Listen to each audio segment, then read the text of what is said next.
Hello, everybody. Welcome back. Good morning to those of you on the West, and good afternoon to you, those of you on the East Coast. Absolute pleasure to be with you and to carry on the conversation that we started this morning. My name is Adrian Percy. I am Chief Technology Officer at UPL, which is a crop solution company. We have a open ag center just down the road here in RTP, where we're evaluating a lot of technology coming from external companies. I will soon be leaving UPL though, and I will take up a role as head of the Plant Sciences Institute at NC State, which I'm very excited about, and you'll be hearing a lot more about that later in the program. What we're going to talk about today with a group of illustrious panelists is mitigating threats, farming footprint, supply chain issues. And we're really going to talk a lot about the challenges that agriculture is facing, that our supply chains are facing, and how we can potentially overcome them through a combination of technologies, public policy changes, and of course, new ways of doing things.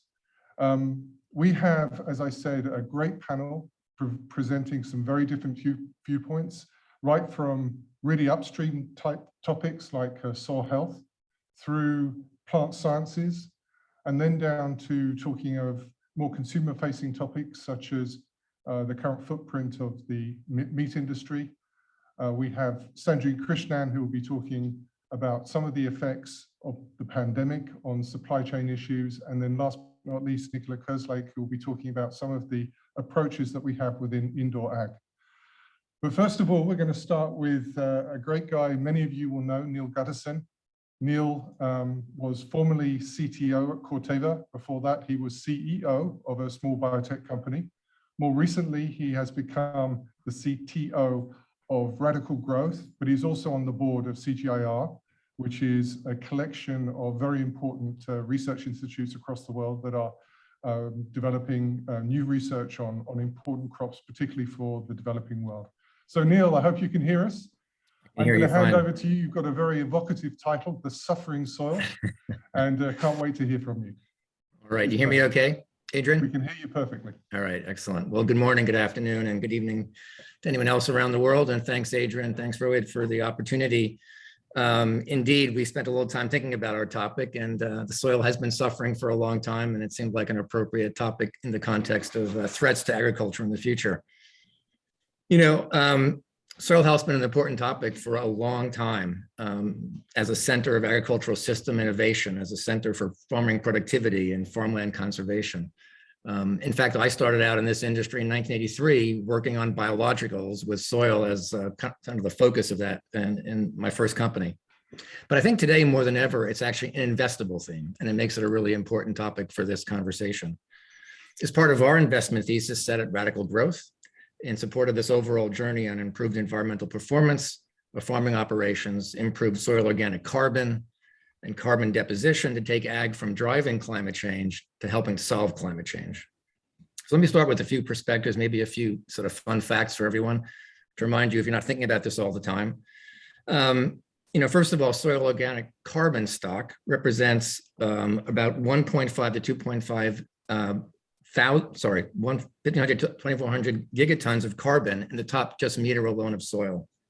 But recent analyses have told us that soil organic carbon has been dropping since the beginning of agriculture and is now dropped by some 140 to 150 gigatons of carbon through cultivation. And that's some 10% of the total that we have today. So that's an enormous change. Also, soil carbon sequestration, recent analysis tells us, could actually contribute as much as 2 gigatons of CO2 per year being sequestered, maybe up to even 5 gigatons. And that represents some 5 to 15% of total greenhouse gas emissions. So the potential and the interaction between soil health, carbon, and climate change is really, really important. And the challenge is very real. Obviously, soil compaction is a challenge that we all recognize. And the opportunity for moving from different kinds of machinery that mitigate soil compaction is an opportunity. And finally, obviously, there's inefficient recycling of nutrients in a largely linear agricultural system, and with the opportunity to move to more of a circular one. But why is this such a difficult challenge to solve? and to address. And one way to think about that is through a framing that I like, which is in terms of complexity and systems thinking. And I think we know that the industry, academia, moving more to thinking about systems. And in that context, let's recognize that soil is complex. And it sounds like a very simple idea, but what do I mean by the soil being complex? And it's that it's a system, obviously, of many, many components, each of which we can begin to understand at a reductionist level separately, but we can't necessarily infer the full set of properties, the emergent properties of the soil, just by understanding individual components. And so it's very hard to trust our intuition about how to address some of these problems. And that's one of the fundamental issues of complexity. Our intuition isn't adequate. Emergent properties like soil fertility don't emerge in a simple way from the individual components in the soil. And in fact, we know that soil is not just a complex system, it's a complex adaptive system, and that it has the ability to adapt to what soil is facing in cropping systems and environment. And this is why fundamentally it's not straightforward to build companies that deliver solutions as the basis of their value proposition, and why serious entrepreneurs are needed, entrepreneurs who themselves are adaptive as they learn and build business models and master the needed technology to address these challenges. So I think all of us here, we've heard about soil health already today many times, and we all care about addressing the challenge, both the opportunity and the specific value potential, I think, are important to think about. Now, the Rockefeller Foundation recently published a piece on the true cost of food, measuring what matters to transform the United States food system. And I'm sure a very similar analysis could be done globally. And in this piece, they pointed out that the nominal cost of the US food system is some $1.1 trillion. But the true cost, factoring in most externalities, is about $3 trillion, 3 times the size of the nominal cost. And of this, they ascribe $67 billion in value just to soil erosion. And we know, of course, that the ancillary impacts of suffering soil would make soil health much more valuable just in the US, let alone globally. And for example, the impact on biodiversity, what's the value of that? So there's an enormous value here. And how do we motivate to create companies that can address those challenges through entrepreneurs, I think, is the interesting issue ahead of us. So what are some of those opportunities that we need to address? We need technologies that better measure changes in soil health. They need to be scalable, implemented from mobile equipment, satellites, sensors, and they have to distinguish, frankly, on the carbon level, very small changes against a very large base level. We need technologies and analytics to better model the changes in soil health. So matching on the ground reality with modeling is really important as well. We need microbial technologies to foster soil health directly, and indirectly, we need technologies to better understand soil properties. And of course, the opportunity for equipment choices that will mitigate some of these problems. Now at Radicle Growth, we consider the combined and interconnected challenges of carbon and soil health as so important that we've partnered with UPL, and thanks Adrian, who shares this conviction that carbon and soil health are critical challenges that must be solved. And this is a challenge that we've announced that will award $1 million to the winner and $250,000 to the runner-up. You may have seen the challenge announced recently on LinkedIn, and more will come out in detail later this week. And we're calling on all entrepreneurs who are involved in this segment, building businesses to contribute to carbon and soil health, to participate in this challenge, the Radicle Challenge by UPL. Thanks, Adrian. I look forward to the rest of the panel discussion. Thank you so much, Neal. Really appreciate it. We will defer questions for a little bit. So if you could stay on the line, then we'll bring everyone back at the end. So that's appreciated as well. All right. So next up, we have Professor Amy Grunden, who is the William Neal Reynolds Distinguished Professor. She is at NC State University. She's also Assistant Director of the North Carolina Agricultural Research Service. So Amy, welcome. Thank you so much for joining us as well. Really looking forward to your talk. You're going to talk about the plant pandemic, so another very evocative title, but over to you, please. Yeah, thank you very much. And I appreciate the opportunity to speak this morning or afternoon, depending on where you're at. So plant diseases and pest threats are of considerable global importance, with major outbreaks occurring with more frequency in recent years. And this is even more pressing when put in context of the estimated 60% increase in food production that will be needed by 2050 to feed around 10 billion people on Earth. Current global yield losses owing to crop pests and diseases on food crops are considerable, with losses averaging approximately 21% in wheat, 30% in rice, 22% in maize, 17% in potato, and 21% in soybean. Control of pathogen and pest spread has become more challenging due to globalization and the potential impact of climate instability. These factors have contributed to several plant disease outbreaks in recent years. For example, there have been incursions of the wheat stem rust fungus, Puccinia graminis in Europe, and the wheat blast fungus, Magnaporthia rhiza in Asia. The bacterium Xylella fastidiosa has recently caused outbreaks of olive quick decline syndrome in Europe. Panama disease caused by Fusarium oxysporum cubans tropical race 4 is now widespread and is an existential threat to industrial banana production globally. In Central America, coffee rust caused by Himalaya vastatrix has threatened coffee production. And one of the major staple food crops in East Africa, cassava, has had significant yield losses because of the cassava mosaic virus. Early detection and diagnosis of pests and pathogens is essential for crop protection and international biosecurity. In particular, a convergent science approach is needed to provide the expertise and is required for effective emergent plant disease surveillance and monitoring systems. Specifically, predictive data such as transportation and trade networks, geography, weather and climate parameters, and early pathogen and pest detection data such as DNA sequence data and pathogen detection from sensors are needed, as well as text mining of historical and social media data, citizen science data, and identification applications. All of these are needed. These data can be used to model spread of plant diseases and pests and to predict future spread. Enhanced monitoring and proactive mitigation strategies can be deployed in forecasting future hotspots. And of course, early detection of plant diseases leads to more timely deployment and mitigation strategies. With regard to plant disease detection, there are a number of current and emerging technologies that can be employed. Current detection technologies include antibody-based ELISA methods. This approach is used in particular in the nursery industry for known plant viruses, as well as fungal and bacterial-caused diseases. Antibody-based approaches provide rapid, cheap, and high-throughput diagnosis of targeted species, but they are limited by a lack of sensitivity and the requirement of prior knowledge of the pathogen. Several nucleic acid methods are also currently employed to detect plant pathogens, such as quantitative PCR, which allows for estimation of pathogen levels in a tissue sample, but can be difficult to implement under field conditions and in resource-poor areas.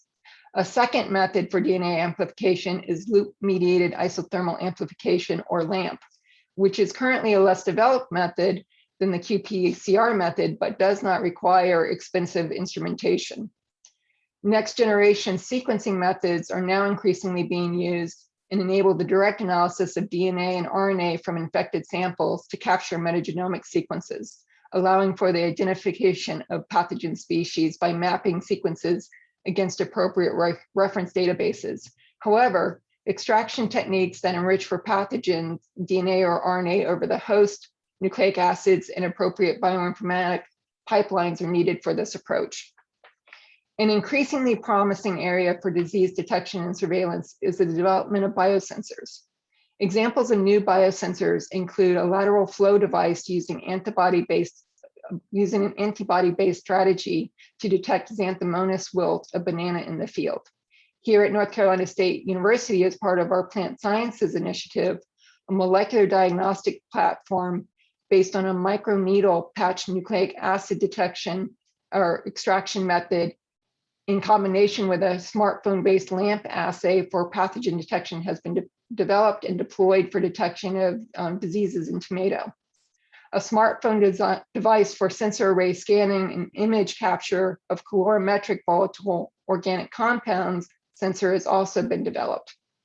Another area for innovation in disease surveillance is image capture and analysis. In particular, hyperspectral imaging is considered the most promising approach for disease detection. Hyperspectral sensors can detect changes in reflectance caused by plant diseases or stresses even before the advent of symptoms. For example, hyperspectral imaging and thermography have been used to achieve pre-symptomatic detection of Xylella fastidiosa at a landscape level.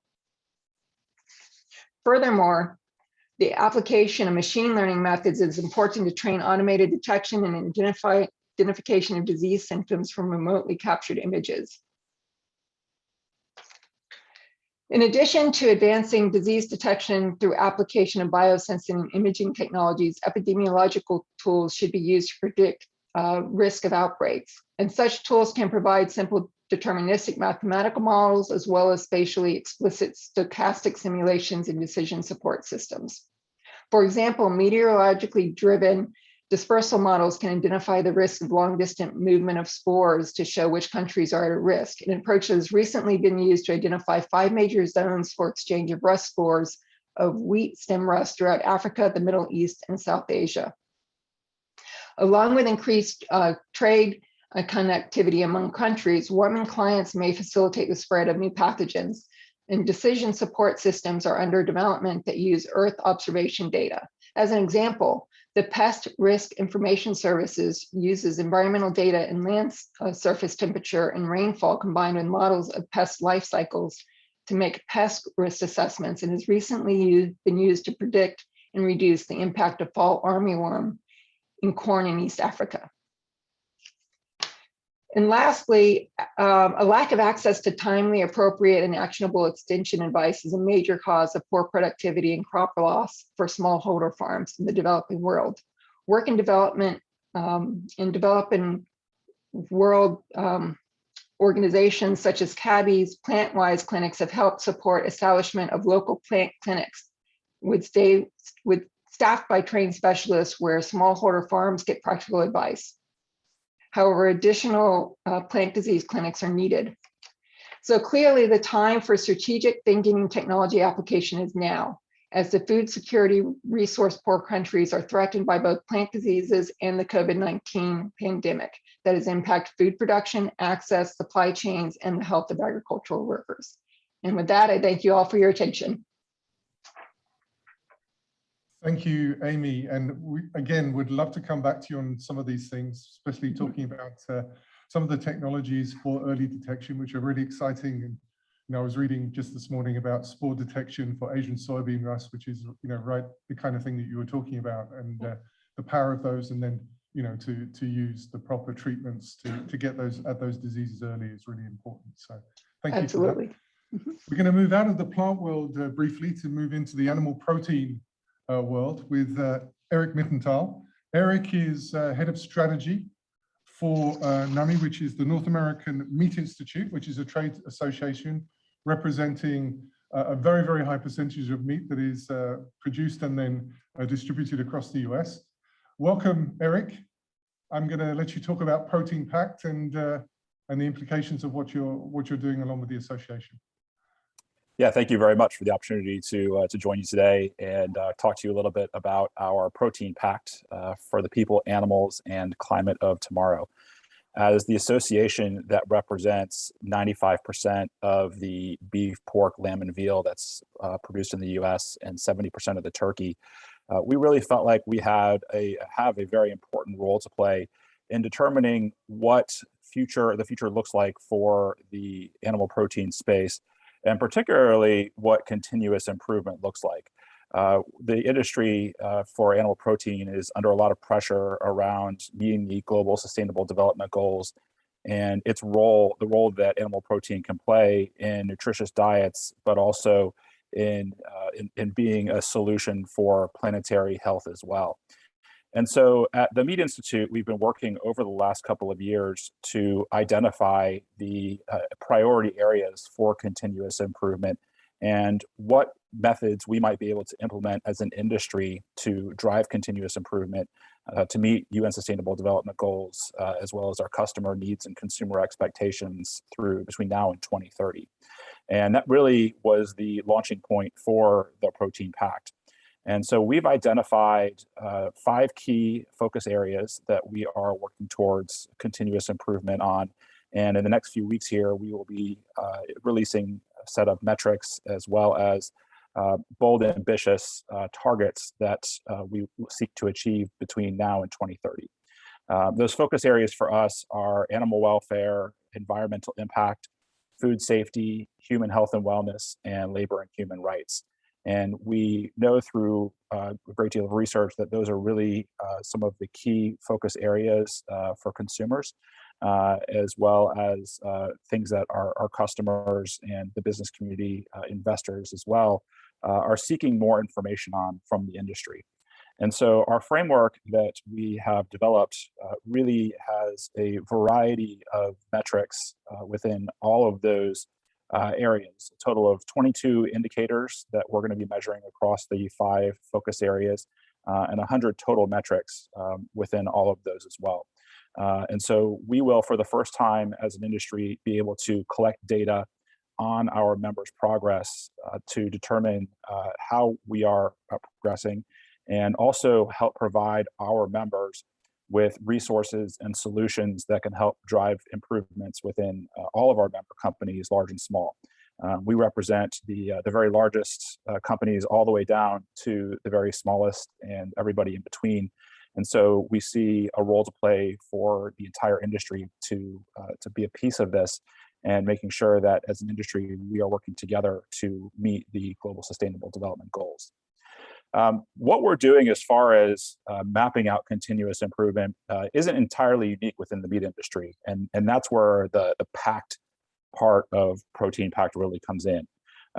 There's a great deal of work occurring right now in the individual species groups that is working on the farm and ranch level in beef, in the U.S. Roundtable and global roundtables for sustainable beef. They've identified specific metrics and goals for improvement there. The We Care program, the National Pork Board, Innovation Center for U.S. Dairy, the U.S. Roundtable for Sustainable Poultry and Eggs. All of those groups are working on similar missions unique to their own sectors. What is unique with the Protein Pact and what we are bringing together is that there really has not been an effort to this point to, number one, unite those efforts and highlight how they can all play together as a solution, as well as communicate them. And to this point, there really has been no work done to communicate the extensive sustainability work and the commitments that have gone on in the industry. And so the Protein Pact really unites all of those groups. We have a dozen partners and growing at this point to help tell that story and to share the extensive commitments that are being made, and to help us track the progress in a transparent way to make sure that we are meeting our goals and meeting consumer, customer, and investor expectations. And so that's really the beginning of a long-term process for us. As I said, we're going to be launching all of this coming up in the next few weeks and into next year, and really see it as a great opportunity for the meat industry and animal protein sector as a whole to demonstrate really meaningful progress, show the proof points for that progress, and make an impact in the future. With that, we'll turn it back. Thank you, Eric.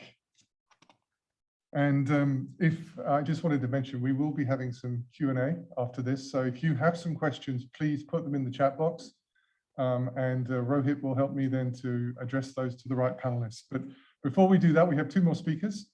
So now we have Sanjeev Krishnan. Sanjeev, welcome. Great to see you. Sanjeev is Chief Investment Officer and Managing Director at S2G, which is a fund I think many of you will be familiar with. We've already talked about some of the companies, I think, this morning that you are invested in, like Appeal and Terramera and others. But you're going to talk about a post-mortem of COVID, which seems a little bit premature, unfortunately. So I'll let you just take it away, Sanjeev. Well, yeah, no, I think it's going to be more of a snapshot of that pandemic economics and the role it plays and our views of the food system, how that could evolve. So it's slightly different than the title, but hopefully, and my second or first language is PowerPoint, so I'm going to try to pull up the little screen here to see if we can. Can you all see my screen? Hopefully you can. So, what we did was look at, what past, Adrian, can you see my presentation screen? Hopefully you can. What we did was look at pandemic economic history and kind of what happened, because when we looked into the crisis last year, things like 9/11, World War II, or global financial crisis were all mental models that were floating about. And so what we did was look at pandemic economic history, and then how did things recover? What was the role of innovation and other factors? So, we basically, pandemic economic or induced recessions are very different than traditional recessions we found. Oddly, they're much more V-shaped in recovery, which you would argue this current recovery, depending on what happens in the next 12 to 18 months, has the potential to be V-shaped. And it also recovers very differently. And so these were sort of the 8 pandemics we looked at, and oddly found, despite a lot of different historical context, we found a very similar R coefficient, which is really around the role of innovation and how innovation effectively post-pandemics tends to actually scale quite a bit. And it wasn't just, I know this is the most popular one, but the Spanish flu went through significant, the U.S. economy went through significant growth after the flu of 1918, over 40% growth. And it wasn't just, often it's cited that, medicine changed. There was really the birth of modern medicine that happened. And it actually had much more profound innovation across the board, not just in one sector, but many sectors. And if you look at the current economic recovery, the public markets have gone up about 8 trillion since the nadir last year of the market, and almost 20 of them drove half that 8 trillion increase in equity value. Most of those companies were the most innovative, or spend the most in R&D as a percentage of sales, and effectively are considered sort of the innovative economy. So we're tending to map to prior economic history from a pandemic perspective. And our view is the U.S. food system, or the global food system, is going to have similar changes. This innovation will get scaled as a result of what's happening from a post-pandemic economic history. The question is, what is structural and what is cyclical? And that's what we've kind of picked 5 sectors that the supply chain of the future will be impacted by. The decommodification of the protein industry, the digitalization of the channel. Channel digitalization in the last 20 years has been the #1 R coefficient to drive changes in market share. Think music, Spotify, video, Netflix, consumer batteries, Amazon. And we saw that the food system, both the first mile and the last mile of the food system, are really getting digitized today. I think the other thing that's happening is greater decommodification of the protein sector. Our view is it's all the above. It's animal, plant, and cell-based, and each of them are accelerating. Controlled environment agriculture, we think, as the unit economics strengthen, a lot of global governments are looking at that as import substitution challenges, and we're seeing that more and more in the food sovereignty space. I think the most exciting thing for us right now is this convergence of food and health. If you look at the TAM of the US food industry is 1.2 trillion, 1.5 trillion. If you look at the TAM of the US healthcare industry is 3 trillion. And our view is the food and ag sector has every right to win in terms of acquiring some of that market share in the healthcare sector. And we see, enormous opportunity for, food and ag innovators to look at healthcare as an opportunity from making the food system more healthy with real clinically derived rigorous claims from a mode of action perspective on how food can help deflate the healthcare industry. The rest of this I'm not going to go through, but we go through each of these sub-themes with some detail around, why we think some parts are structural and some parts are not. Sanjeev, thank you. And please stay on the panel. I know you've been going in and out with the internet connection, but we have some questions for you, so stick around. So last but not least, I'm going to turn over to Nicola Kersley. Hi, Nicola. Nicola is the founder of Contain Inc., and she's also a founder of New Being Capital. She's going to talk about indoor ag. Open ag is a UPL thing, I get mixed up with, but indoor ag. So Nicola, are you on the line? Oh, we're on mute though. There we go. Fantastic. I'm going to hand over to you. Thanks, Adrian. And thank you for having us today. I'm just going to share a screen with you quickly. So I'm Nicola. I'm the founder of Contain Inc. We are a fintech platform that's dedicated to indoor agriculture. We're Techstars grads, and our team has been involved in indoor agriculture for about 8 years now. When we see coverage of the sector publicly, most of what we see is really around three aspects. The first is the rapid expansion in both scale and number of vertical farms and greenhouse within the US. The second is the rise of investment into the sector, as Sanjeev just mentioned, particularly from private equity and venture capital groups. And then more recently, we're seeing the public markets getting involved, both through SPACs and through direct listings. And then the third big trend we're seeing is an emergent M&A scene. Recently, we've seen in Europe, Calera acquire Endeavor to expand its global footprint. And then we've also seen Cox Enterprises acquire Bright Farms recently. But for us at Contain, we spend a lot of time looking at the ESG aspects of indoor agriculture. And so today we're going to talk a bit about where we are now and where we see this going in the future.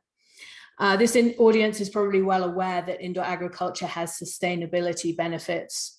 It uses land a good deal more efficiently than outdoor farming. And recently we're seeing the repurposing of retail spaces in particular into urban and suburban farms in areas as diverse as Illinois and Wales. When we talk with foreign governments in places like Singapore, their focus is on using indoor agriculture to tackle food insecurity. And then most people will be aware that indoor agriculture uses a good deal less water than traditional farming. The number we normally see quoted is that it uses about 5% or less of the water used outdoors. We also see food waste benefits, and that comes from both the harvesting process, the transportation process, and then there's some evidence that indoor grown produce has a longer shelf life than traditional produce. So where we're seeing sustainability go now within the industry is really threefold. One of the big dings on indoor agriculture has been that it's not as energy efficient as it could be.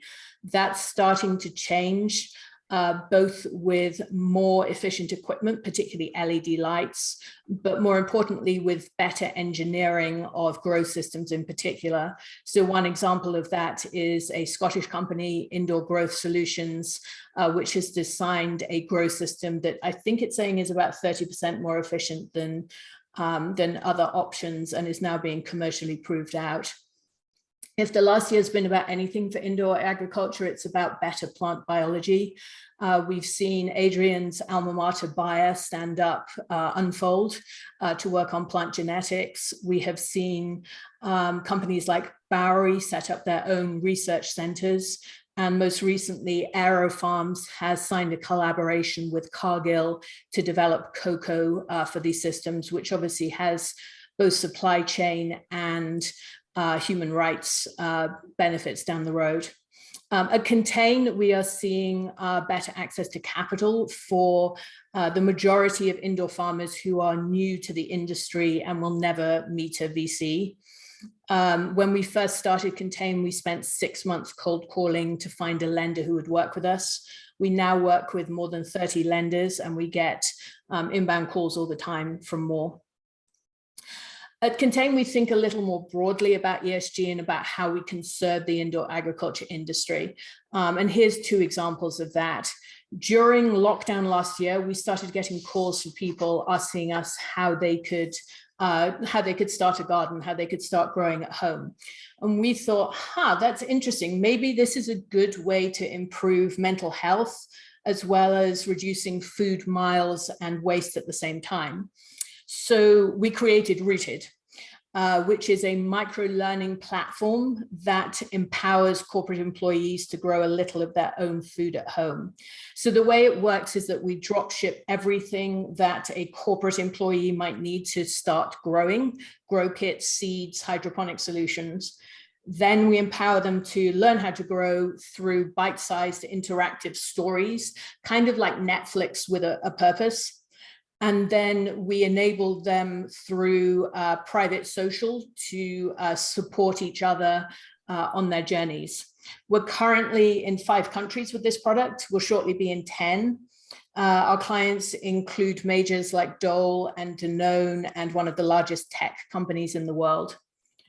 More recently, we have stood up a project called Equipped, which is a marketplace for pre-owned indoor agriculture equipment.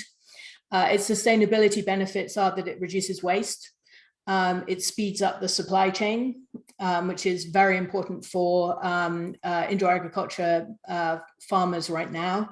And it reduces the cost of entry into the business, which is especially helpful for those from marginalized communities that don't necessarily have relationships with equipment vendors. We have about $3 million worth of equipment on the site at the moment from brand name companies like Sanam Bio. We're able to ship all over the world. And last night we actually sold a micro harvester to a small farm in Canada. But that's just the beginning for Contain. As we grow, we're now particularly interested in how do we adapt financial instruments to improve access to capital for indoor farmers. And that's something that we look forward to talking more about in the Q&A session. Thanks, Adrian. Back now. I think we should be able to see everybody, or you should be able to see everyone. There we go. Fantastic. So, well, first of all, thank you very much for keeping on time, because that gives us at least a little bit of decent time to ask some questions. And before I go to Rohit, I did have a couple of questions from my side. So you've done a great job of explaining, what are some of the threats that we are facing in various different, formats from agriculture and from the supply chain, and where are some of the opportunities and some of the technologies that you see are being developed to address that. I just wonder if I can kind of put you on the spot first of all and kind of flip that on the head and say, where are things missing? If I'm an entrepreneur that's listening in today, what kind of areas would you see their need for in terms of developing new technologies in the areas that you're focused on? And maybe Neal, I'm going to go to you first. Obviously, you have a investment perspective from both now within a fund, but also previously from a big company perspective, from a corporate perspective. So, when it comes to soil, what are the areas you feel that there needs to be more attention on? Yeah. Thanks, Adrian. And I think, we know we're in a world of data, and really the value of data is to predict the future. And with better predictions, we can then build better systems to deliver the outcomes we really want. So I think as I said earlier, one really important issue is about developing better models. And we see better models at the foundation of a lot of new companies, right? But the complexity of these systems make the modeling very difficult. I think this is clearly an area where large companies, small companies, academics need to partner and collaborate, because these extend from very basic sort of elements of science all the way to really significant implementation efforts that are required by companies who have access to the customer, right? So I just to highlight one of those, I think better predictive models is really foundational around soil health. And I think you can really think about the challenge. I was trying to think about the way to illustrate this, but trying to measure a very small change in the water level in your bathtub, right, with a very small increment of the annual carbon is extremely difficult. And I don't think we always appreciate when we talk about carbon farming, and I know that many companies have now stepped up to do this, how difficult that challenge is to both model it and then to measure those very small changes in a very large, baseline level. So I think this is one area where entrepreneurs really could contribute, both the modeling and the better measuring, frankly. Thanks. And talking about planetary health, which you brought up, Eric, maybe you could make a comment from your side. I mean, when you look at what you're seeing in the animal protein space, are there areas where you see significant room for, improvement and holes to be filled?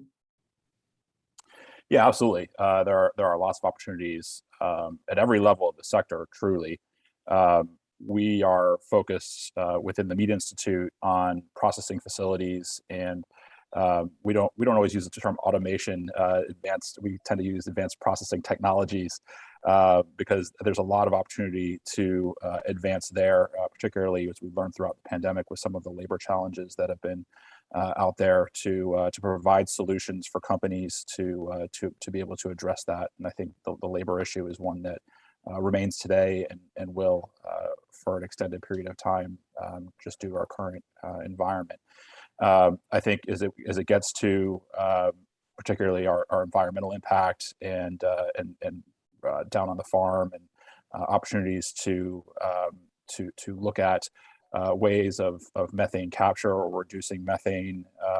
There's a lot of new ways of looking at methane that are out there, but I think it's an industry priority to find ways that we can reduce our emissions as a whole, both on the farm and in plants. And so we will be very actively working on that. And I think there's a lot of opportunity for innovation in that space and investment in that space. And I think the other thing I would add is that really for us, we are just getting off the ground. And one of the things that we're going to learn, I think, as we move along is there are gaps in terms of the resources that the industry has at its disposal to make advancements. And so helping to fill those gaps and helping to identify and provide the resources that are available to fill those gaps across all of our focus areas within animal welfare, food safety, environmental impact, labor, nutrition.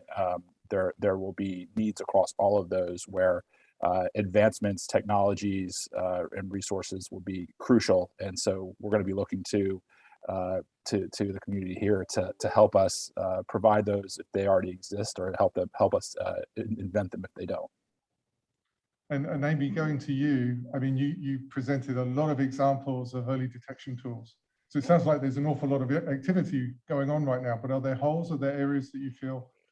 I do. So I have to say that a lot of the technology development is in the developed world. So I think we have to be careful that the technologies that we're developing can be deployed in the developing world. So I think a lot of what we need to be looking at need to be smartphone-based detection technologies that can be used without having a good infrastructure, data grid, right? So that's one thing I would say, is make sure that technologies that are being developed can be used on a smartphone application. The other thing that I would say is an innovation that is gaining momentum is in-field sequencing capabilities. So there's the MinION sequencers that can be used in field. And I think being able to go into the field and actually sequence the pathogen directly will really help make the detection of who's really responsible for disease be very fast. And it's really how quickly you can figure out what the disease is, and then network that to what we understand to be transportation routes. Really is going to be key to getting pandemics under control really quickly, or getting outbreaks under control. So I think those are the areas we really need to be focusing on. Thanks, Amy. And I'm going to come to Nicola next. And Nicola, you mentioned some of the factors that have allowed the development of the whole indoor ag, sector, like, reduced energy costs, this type of thing. What is there anything that's, systemic, that's preventing the scale up of indoor ag to a completely new level that you feel needs to be solved for? So I think thanks, Adrian. I think there are a number of different factors that impact unit economics. I mean, for the industry to become long-term economically sustainable, it has to improve its unit economics. And there are three obvious pieces that we don't see enough of right now. The first is automation as a substitute for labor, which remains very short as it is in all parts of ag. People tend to think about just harvesting robots, but it's things like packing lines and things which could be adapted from other industries as well. The second is data and the ability, Amy was talking about the ability to use data more effectively in field, and I think that holds true for indoor ag as well. And even in developed world applications, mobile first is still really important, and we're starting to see some platforms come through that have adopted that approach. And then the third one is kind of esoteric, but because the industry is growing so quickly, any solution that helps farmers to get their farms up faster is really attractive right now. We see a lot of construction delays in the work that we do. And so any approaches that come out of the construction industry that help farmers to speed up their grows, I think would be beneficial. Thank you, Nicola. And before we go to the questions, I want to ask Sanjeev one that's kind of an extension of this. So I know, Sanjeev, you tend to think, in systems, and, you showed, some of the changes that the pandemic has brought about and what we might expect. I mean, from your perspective, are there things now that you would be looking at investing in that you wouldn't have done a year and a half ago? What has changed for you from an investment thesis perspective? I think this convergence with health, how do you go from nutraceuticals and vitamins to more clinically derived that's something that we're having a huge amount of focus on in terms of how does the food system and the healthcare system colonize each other. So that's one that I think we were investing in that pre-pandemic, but much more post. Two is this role of digitalization. I think we see it writ large, and Neal spoke to it, predictive. Does it create trust in the system? Does it create more transparency in the system? So we're investing in digitalization across the supply chain. Thanks, Sanjeev. And I'm now going to pass to Rohit. Do you have any comments or questions? Yes, actually a few questions from for different panelists. First of all, with Amy, you noted a scary list of plant pathogens that is a comparable pandemic to agricultural production systems. What needs to happen? And this is a huge question, but I mean, if you can break it down, what needs to happen for scientists, ag tech companies, cooperative extension networks, and farmers to be prepared for this and the future outbreaks?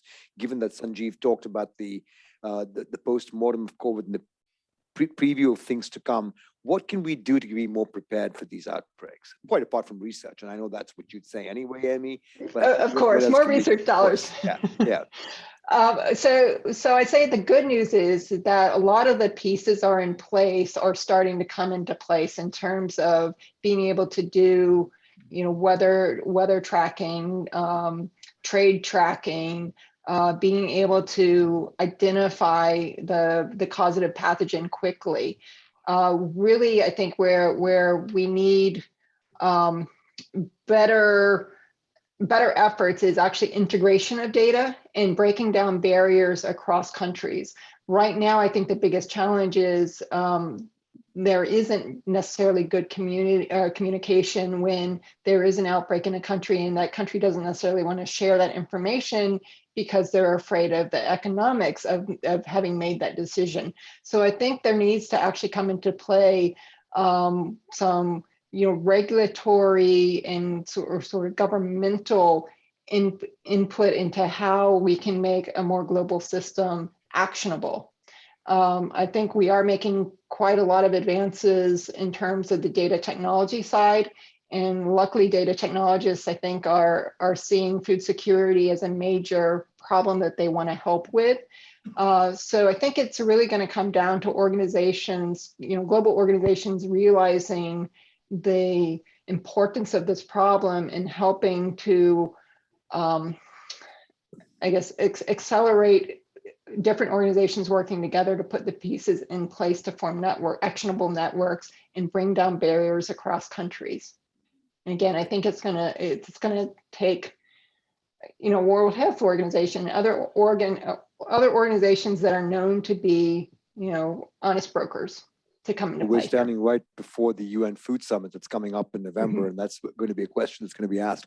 So here's a question from an omnivore, right, who's hungry. Nicola, and he says, can you prognosticate on when and how indoor systems will be able to grow more than lettuce, microgreens, and herbs?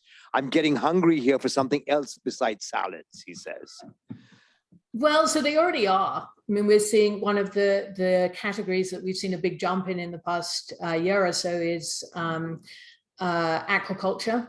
And we talked to some guys the other week who are doing shrimp in indoor systems successfully.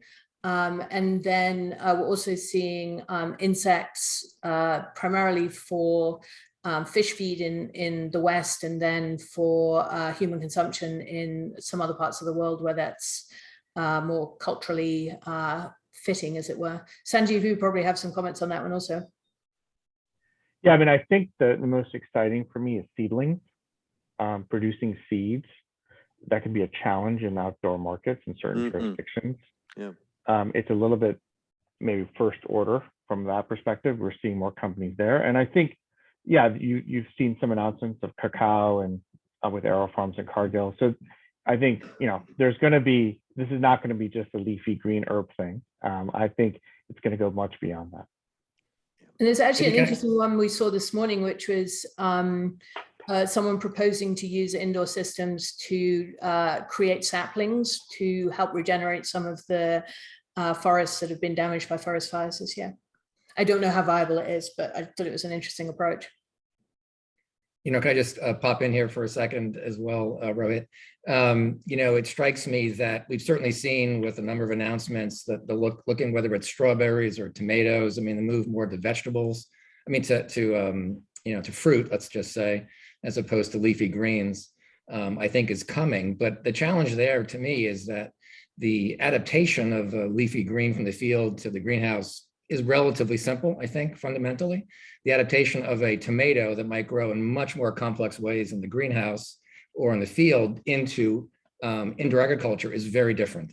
And I think part of this will depend upon the adoption of new technologies. And here I think I'm an advocate of genome editing as a way of rapidly domesticating these sorts of, whether it's peppers or tomatoes, et cetera, into indoor agriculture. So your omnivore can get fed in much more diverse ways. The ultimate outcome on regulatory and other issues will be important, but maybe here with a very closed sort of system in indoor agriculture, maybe there's more scope for applying technologies like these, even in the near term. Thank you, Neal, for bringing up genome editing and as an important component of the technology landscape that you were referring to, that even Eric was referring to. Here's one from Eric, and I think, Eric, you've already answered this, I believe. But the question is, how is Protein Pact dealing with such well-publicized threats as methane emissions, for example, that have put such a blight on the notion of meat as sustainable? Yeah, that's a great question. And methane emissions, we're getting a whole lot better understanding about methane and how it works, particularly as it's compared to carbon dioxide. Over the last many years, methane has really been considered in a very similar fashion to carbon dioxide, but recognizing that it's potentially more potent. One of the things that is really emerging in the scientific field is that methane is a flow gas, something that we've understood for a while, but the implications of that are very profound. As a flow gas that does not stay in the atmosphere, we know that if we're not adding methane, we're not necessarily having an impact on the climate. And if we can find ways to reduce methane, we actually have climate benefits. And so that's where the real opportunity comes in for animal agriculture, is how do we find ways to reduce our overall methane output? And there's a lot of work going on that. And if we're able to succeed, we don't have to reduce our output by much to have some very positive impacts on warming. And so that's an area that has a lot of really great opportunity. And I think is being adopted more and more conceptually. It was recognized in the IPCC report that came out recently.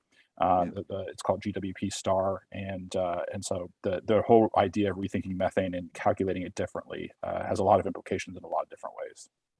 Very interesting, Eric. One last question here, Adrian, and you can probably round this up as well. To Sanjeev. Sanjeev, you say that the food industry has every right to claim a share of health and nutrition. outcomes. You seem to hint at the need for more rigor in making those claims. Are you encouraged by what you're seeing in terms of innovative companies being rigorous and communicative in that space? Yeah, I mean, I think we're going to graduate from just this nutraceutical vitamin where mode of action has less clinically based and rigorous trial to more of that clinical driving. I see Japan as a model in terms of how the regulatory structure could be framed in such a way. So we're working with regulators and other things to try to make sure that it's not drugs, but it's not, and there's this third way of medical food. That's a label the FDA has used. It's going to be increasingly used in my view. And so I'm pretty excited about the innovations I see in some of the clinical trials happening. Now, after you get those two things going, adherence is almost a third issue that's cultural. But I think as boomers age, it's a huge opportunity because so much of the metabolic diseases are diet driven. And if you can figure out a way to incent boomers, and I think health payers, whether they're federal government or private payers, are increasingly open to this. Medicare Advantage has a program where they're going to reimburse food. And that's really an exciting endeavor that Medicare Advantage is doing. I see the private payers also coming along. Our current healthcare system is going to bankrupt America. I mean, if the Federal Reserve did not exist, we would be much, we're 10 to 15 years from bankruptcy because of how much healthcare costs are going to dwarf. And I think the food system has a real opportunity to take something where they're contributing to some of these metabolic disease states to try to actually make money solving them.